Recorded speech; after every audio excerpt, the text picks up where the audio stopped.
Cata de los Vinos de Moriles 2020. Visitas virtuales a nuestras bodegas y lagares. Compra de nuestros preciados caldos. Catas dirigidas de vinos. 22ª Cata de Vino de Moriles entre el 23 y el 28 de octubre. Virtual, pero contigo.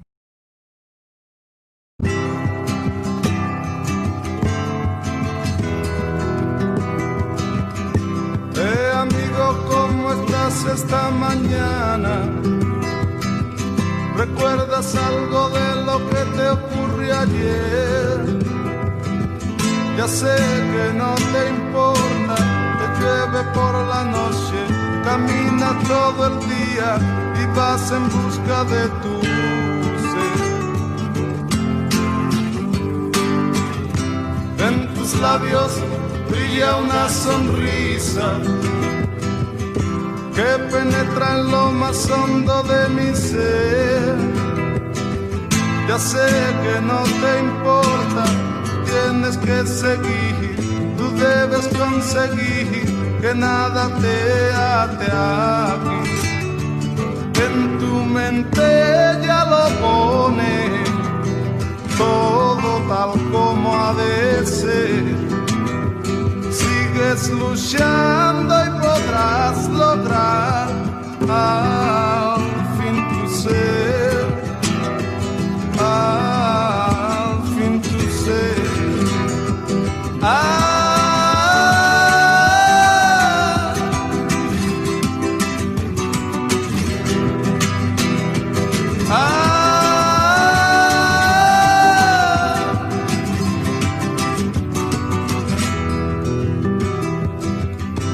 En tus labios brilla una sonrisa que penetra en lo más hondo de mi ser. Ya sé que no te importa, tú tienes que seguir, tú debes conseguir que nada te ate aquí. En tu mente ya lo pone todo tal como ha de ser. Sigues luchando y podrás lograr al fin tu ser, al fin tu ser. Sigues luchando tú y podrás lograr al fin tu ser, al fin tu ser.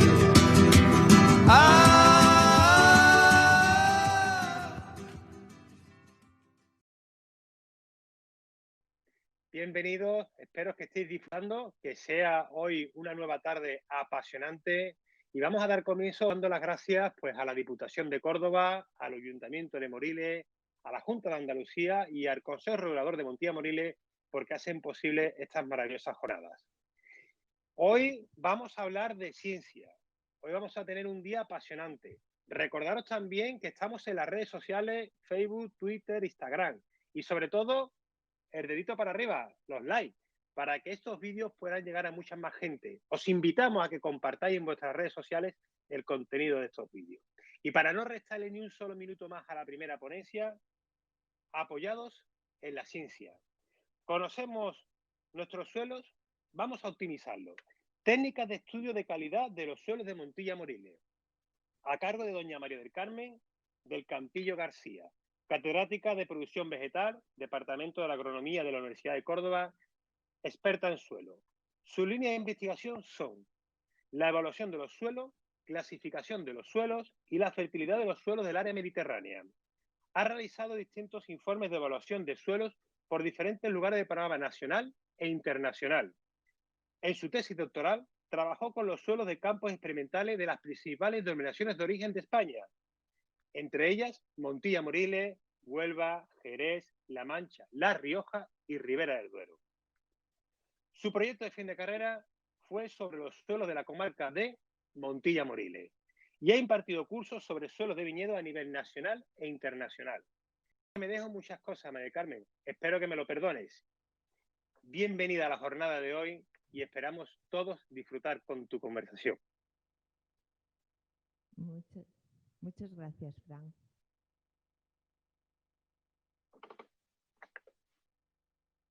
¿Se me oye? Sí, Muchas gracias, perfectamente. Juan. Nada, un placer para Muy mí. buena presentación. Mucho más casi Que- de todo lo que he hecho. na- Bueno, buenas Pues tardes a todos. Y quiero dar las gracias sobre todo a todos los organizadores y a Cristóbal Luque, que fue el que me contactó para que participara y hablara de suelos en estas jornadas. Enhorabuena también a todos los organizadores por organizar estas catas y jornadas técnicas. Para nosotros es un placer contar algo de lo que sabemos. Vamos a hablar un poquito de suelos. Esta es una foto en la que se ve Montilla y alrededor tenemos, es una foto aérea del Google Earth y se ven alrededor de Montilla suelos blancos. A la derecha se ven suelos algo más rojos y abajo a la derecha ya se alternan suelos blancos con suelos grises. Y la verdad es que cuando uno va a estudiar el suelo, lo que más llama la atención es el color y a los edafólogos pues mucho más. Para entender un poquito cómo son los suelos, quiero hablar de los principales factores que influyen en la formación de suelo. Ahí está la roca o material parental, el clima, la topografía, lo hacen. Pero la vegetación es muy homogénea y el tiempo que ha pasado en toda esta zona es muy homogéneo en todo el terreno, con lo cual no tienen, no es un factor que modere y regule el tipo de suelo. Vamos a ver cómo es la geología. En este mapa pueden observar la geología de la zona de Moriles. Se ven unas manchas amarillas y esas manchas amarillas corresponden, según la geología, a margas blancas o intercalaciones arenosas, a veces conocidas como moronitas o albarizas, que luego hablaré de ellas. Son rocas que proceden del Mioceno, tienen alrededor de unos 20 millones de años. Y las zonas más rosaditas, más naranjas, son calcarenitas, también tienen entre 10 y 20 millones de años. La calcarenita, como su nombre indica, es una roca que tiene arena y caliza, carbonato cálcico. Sin embargo, la marga está compuesta también por caliza, pero lleva arcilla. Si aquí podemos ver y comparar arriba el mapa geológico y abajo una foto aérea de Moriles, podemos ver cómo alrededor de Moriles hay una franja blanca de suelos blancos que corresponden justamente con ese material parental mioceno de margas blancas. Y alrededor, donde tiene el mapa geológico las manchas rojas o rosadas, corresponde casi en paralelo con los suelos más rosaditos o más grises. Por eso la geología o el material parental, en el caso de Montilla Moriles, tiene mucho que decir. Vamos 30 millones atrás en el tiempo. El viaje va a ser muy rapidito. Hace 30 millones de años, nuestra península no es como la conocemos ahora. En la imagen de la izquierda pueden ver que Andalucía no existía. Es que Andalucía, lo que hoy conocemos como Andalucía, era ocupado por un mar. Afortunadamente, en este caso, el choque de las placas tectónicas europea con la africana hizo que elevara ese fondo marino y que nos trajera Andalucía al aire. La imagen de la derecha tiene 13 millones de años. Poco a poco se fue rellenando lo que en esa imagen se ve como un fondo marino y es lo que conocemos como nuestra Andalucía. Esas son las rocas del Mioceno. ¿Qué había en ese fondo marino? En ese fondo marino, al mar que llega algo que es soluble, que se transporta con el agua, que luego precipita, y material generalmente fino, arcillas. Por eso tenemos en esta imagen, aprovechando algún corte de algún camino, podemos ver unos estratos que recuerda que el origen de esas rocas es sedimentario. También podemos ver aquí que esa roca, esa margocaliza, es muy blanda. Cuando nosotros hacemos un agujero llamado calicata para estudiar el tipo de suelos y sacamos ese material del fondo, se rompe muy fácilmente, es muy blanda. También esa roca es laminar. Por una parte, esas láminas recuerdan a esos estratos de sedimentación, pero además incluso tiene unos estratos más pequeñitos que lo que corresponde a la sedimentación.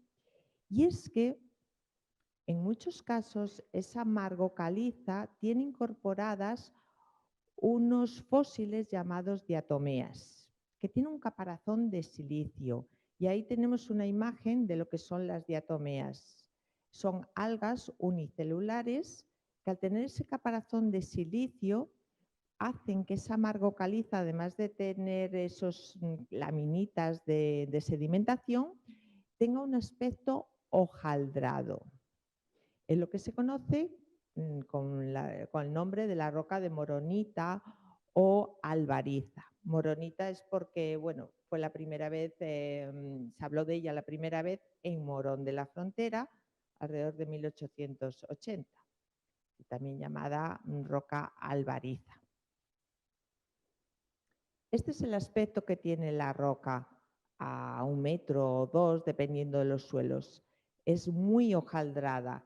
Y al ser muy hojaldrada, quiere decir que dentro hay muchos poros que van a poder guardar aire, o la atmósfera que tenga el suelo, aire o agua, que es parte del secreto de esto, que es parte del secreto de que unos suelos pues tengan mayor o menor calidad según el tipo de uva y de vino que produzca.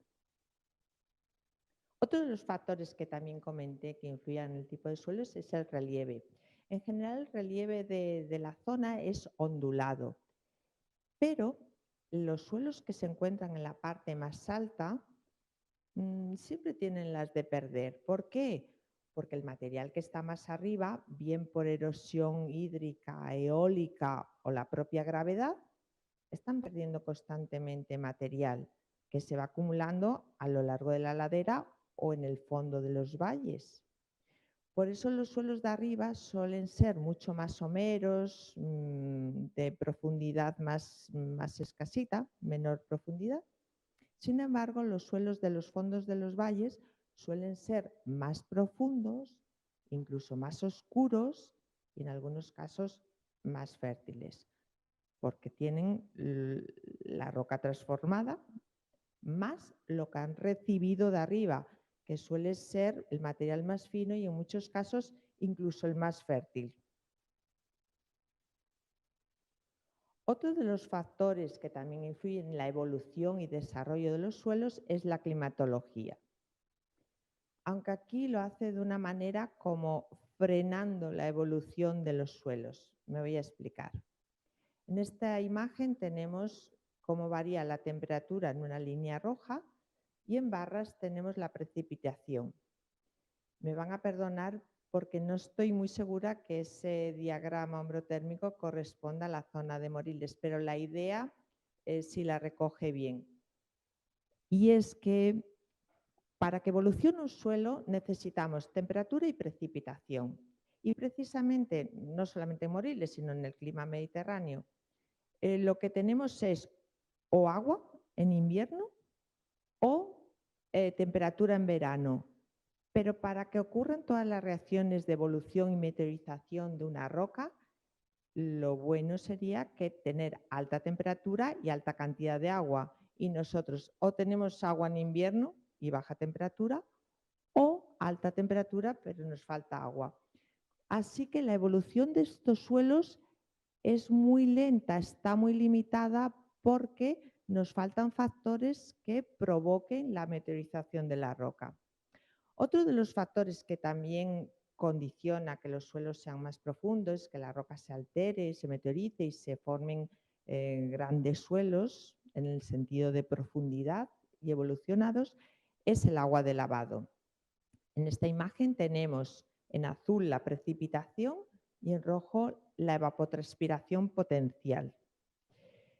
Como se puede ver, la evapotranspiración potencial es mayor. En términos numéricos viene a ser el doble de la precipitación, es decir, que el agua que percola a lo largo del perfil del suelo, hacia adentro, el agua que se infiltra, también está muy limitada. En este sentido, la climatología no ayuda mucho a la evolución de estos suelos, es muy lento. Así que cuando nosotros vamos a estudiar el tipo de suelos a una zona, lo primero que hacemos es consultar la geología. Observamos las distintas manchas y distintas rocas que aparecen en el mapa geológico. Tenemos en cuenta la topografía. Y en este caso, si la zona no es muy amplia, entendemos que la climatología es homogénea, aunque efectivamente el microclima influye. Y también nos apoyamos del color del suelo superficial. Con estas tres capas e interacciones hacemos manchas donde ya sospechamos que los suelos son distintos y necesitamos conocerlos.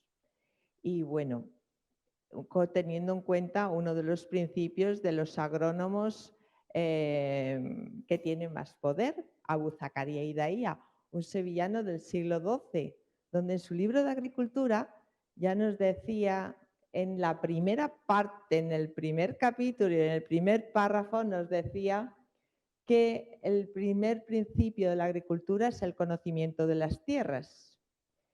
Y hay que saber distinguir cuál es de buena y cuál es de inferior calidad. Quien no supiere esto ha perdido el juicio o merece el nombre de ignorante.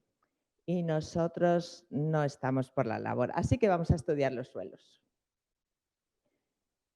Cuando queremos estudiar cómo es una mancha de suelo, lo primero que hacemos es una calicata o cata, un agujero, como el que aparece en la foto, realizado con una máquina. Ahí se ve cómo saca un trozo de margo caliza, pero bastante densa, no es hojaldrada. A continuación, lo que hacemos es describir las propiedades y características que hay superficialmente y localmente, cómo es el relieve, la pendiente, la orientación que tenga esa ladera, el tipo de roca que nos hemos encontrado. El mapa geológico es orientativo, pero la realidad es lo que nos encontremos in situ. El drenaje o escorrentía superficial, todas esas características las anotamos. A continuación, entramos dentro de esa calicata, limpiamos todo el perfil y vamos a describir cómo son las distintas capas u horizontes que nos encontramos en profundidad. En esta imagen podemos ver cómo es esa calicata en su interior. Llegamos, si se puede, y la roca no lo limita, a 1,5 metros o 2 metros. Y como pueden ver en la imagen de la derecha, sí que se observa en los primeros 40 o 50 centímetros que hay una capa más oscura si lo comparamos con lo que hay más abajo. Pues a continuación les voy a mostrar unos cuantos ejemplos de cómo son los suelos y de algunos suelos de la zona esta de Moriles. Este sería el frente de una calicata. Llegamos y nos ponemos a describir y observamos que en los primeros 10-15 centímetros hay un material que por color se parece al de abajo, pero que tiene una estructura distinta, está todo más pulverizado debido a las labores agrícolas. A continuación hay un material más estructurado, con otras propiedades, muy abundante en raíces, que llega hasta 48 centímetros. Y a continuación la profundidad se ve, la profundidad efectiva nos llega hasta unos 65 centímetros. Se observan ahí muchas raíces y de gran tamaño y diámetro. Por debajo de 65 centímetros aparece esa roca, esa margo caliza. Cuando nosotros decimos que es un C1 es que es una margo caliza relativamente alterada, y por debajo pues ya está un poco menos alterada. Este sería otro ejemplo de otra calicata de un suelo de Moriles, donde pues, los primeros centímetros también son 15 centímetros. Sin embargo, la profundidad efectiva y que exploran las raíces es mayor, llega a 90 centímetros. ¿Qué hacemos nosotros ahí dentro? Pues ahí dentro, en cada una de esas capas u horizontes, anotamos distintas propiedades, como es la profundidad de cada horizonte y también la profundidad efectiva, la que las raíces pueden explorar. Anotamos la cantidad de raíces, el tamaño, su abundancia, cómo es la estructura, es decir, cómo son los terrones, si está bien estructurado, si se deshace muy fácilmente. La porosidad, muy importante desde un punto de vista agronómica, cómo son los poros y cómo está estructurado el suelo. La textura, que hace referencia al tamaño de la partícula, si es arcilloso o arenoso. El color es otra propiedad muy interesante porque nos habla sobre todo de los componentes principales que hay en el suelo, minerales en la fracción inorgánica y la parte orgánica. La consistencia que tiene el suelo, que tiene que ver con las labores, bueno, pues si se deshacen bien o no los terrones, esos elementos estructurales. Aquí se puede ver cómo por encima de los 90 centímetros las raíces son muy abundantes, por debajo en la foto no se observan, pero luego veremos que esa margocaliza hojaldrada permite que las raíces entren y exploren a gran profundidad. Nos vamos a la siguiente foto y aquí se ve cómo los primeros centímetros, que son aproximadamente 50, donde está esa raya verde, las raíces son abundantes y de gran diámetro, y por debajo aparece esa margocaliza muy hojaldrada, con ese aspecto que se reconoce que es una roca sedimentaria, pero hay muchísimas raíces. Esto es también parte del secreto que tiene ahí guardado Moriles en suelos. Este es otro ejemplo y lo traigo aquí, es una calicata también básicamente de arriba abajo blanco, pero no es exactamente igual. Abajo hay una roca caliza mucho más densa. Y estos son suelos que superficialmente todos nos puede parecer que son blancos, pero que albergan grandes diferencias en profundidad. Este es un ejemplo de un suelo de la zona donde arriba es blanco, sin embargo en el fondo ya tiene unos colores más rositas, más rojo, domina una mineralogía con óxidos de hierro. Abajo alberga una capa, un horizonte más amarillo y ahí nos está diciendo que hay problemas de encharcamiento y ahí la raíz puede sufrir, con lo cual pasar de 80 centímetros a la raíz no le va a interesar mucho, no va a querer asfixiarse. Este es otro ejemplo de otra finca donde la labor de subsolado que han hecho hasta 90 centímetros marca y determina muy bien la profundidad a explorar por las raíces. Sin embargo, en la parte de abajo, que se ve más clarita, el fondo no es tanto de margocaliza y hay menos raíces que van a buscar cosas interesantes.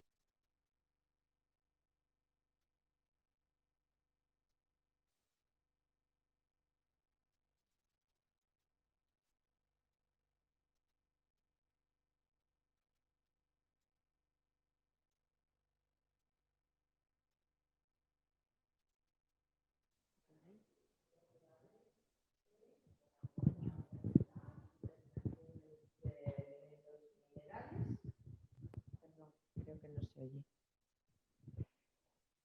Una vez que hemos descrito en campo cada una de las calicatas de cada uno de los horizontes, cogemos una muestra de suelo, la llevamos al laboratorio y allí se realizan análisis como materia orgánica, carbonatos, caliza, pH, toda la textura y todos los elementos minerales que son nutrientes para la planta. No me voy a entretener. Resumiendo todo lo que hemos hablado, Voy a resumir algunas de las características de estos suelos. En general, son suelos que tienen una profundidad variable, que va a depender mucho de la roca, también de la posición fisiográfica. No es lo mismo estar en la parte alta, donde ahí las posibilidades son más bien de perder que de ganar. Los suelos de la parte baja en general son más profundos, pero también depende mucho de la labor de subsolado que cada uno de los agricultores haya hecho. La roca hemos visto que es blanda, así que las raíces pueden entrar y explorar, y sobre todo la vid, que tiene un gran sistema radicular. Esta roca en muchos casos es hojaldrada, y cuando es hojaldrada proporciona suelos de alta porosidad, muy baja densidad, son ligeros, de fácil laboreo, que retienen gran cantidad de agua y aire. Es difícil que se encharquen, con lo cual, bueno, pues es una manera de evitar la asfixia radicular de las plantas.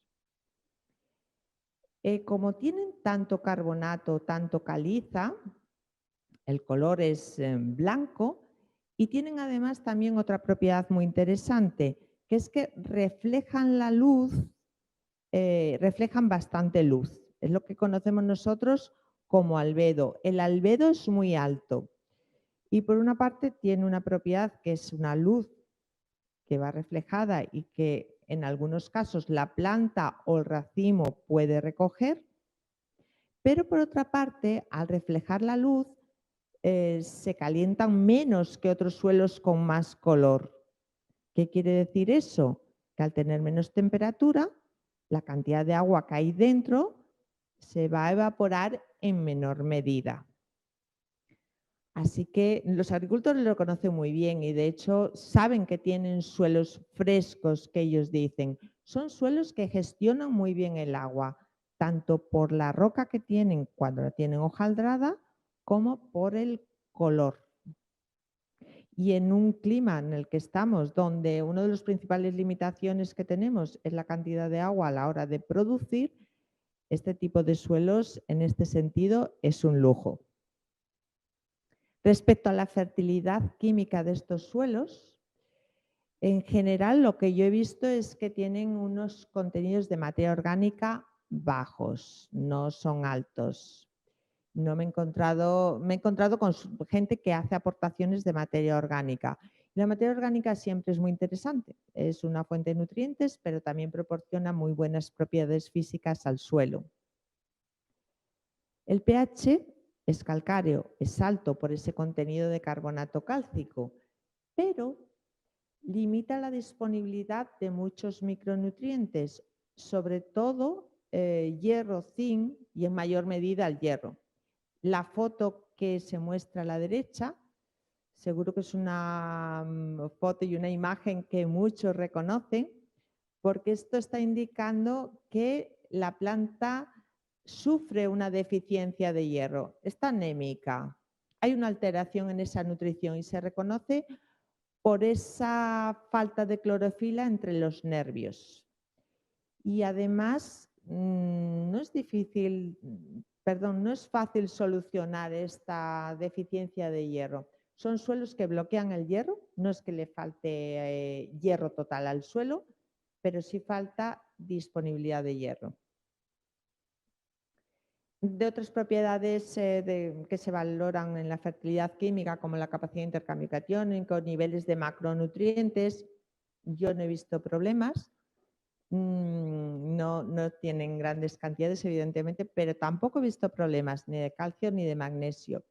En general son suelos que tienen una fertilidad química limitada, muy limitada. Viven en el límite porque, bueno, tienen mucho carbonato cálcico y lo único que se aporta ahí es calcio. Alguna impureza sobreviven y las deficiencias grandes vienen por la parte del hierro.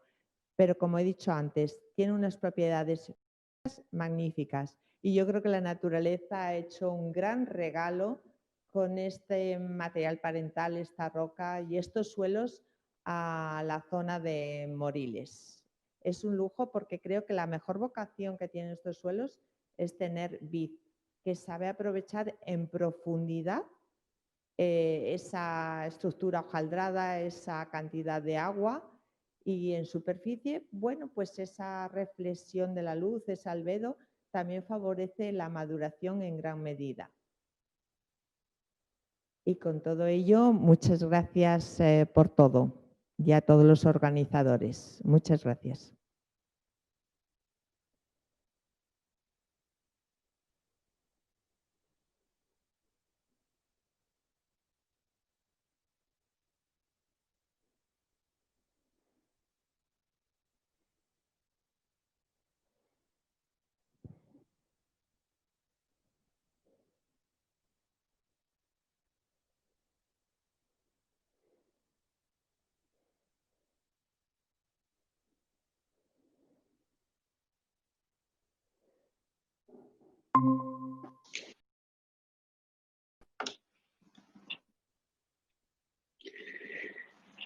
Muy buenas, buenas tardes. Bueno, yo creo que ha sido realmente apasionante.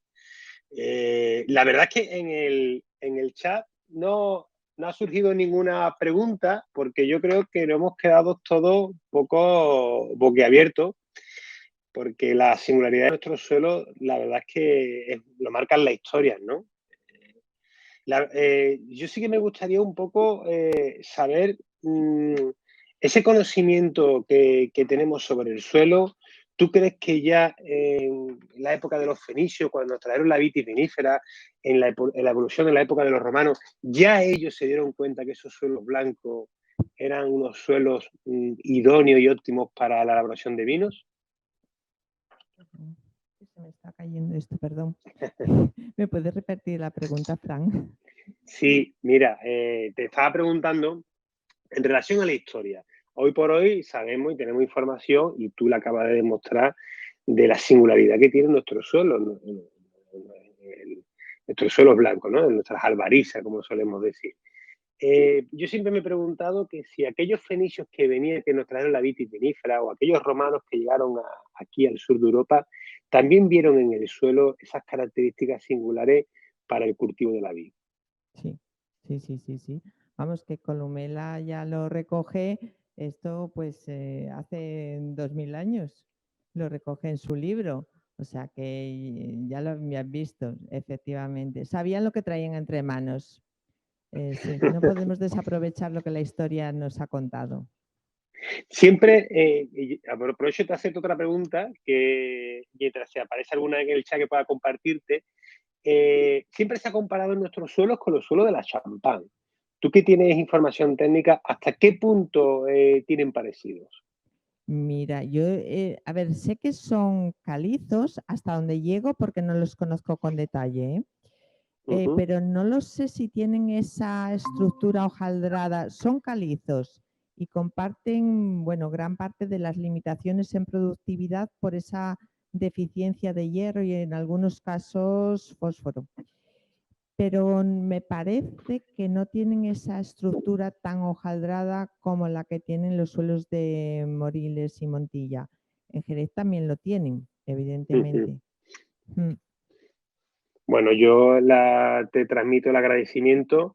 Creo que voy a tener que ver el vídeo varias veces para tomarme las notas de campo. Además, lo que más me ha gustado es que para muchos que nos dedicamos a compartir el mundo de vino, nos has dado contenido que podemos volver a compartir, que también uno de los objetivos de estas jornadas, ¿no? Que no solamente se quede en el receptor, sino que todo aquello que estamos viendo estas jornadas, después cuando tengamos una copa de vino en la mano, cuando estemos en tertulia, en conversación con amigos, o cuando tengamos que defender un vino de Moriles en una cata pública, podamos también hablar de esos suelos tan singulares y que realmente, como tú bien has dicho, se formaron hace millones de años. Un día escuché a alguien decir que los vinos de Andalucía se formaron justamente cuando el agua abandonó nuestras costas.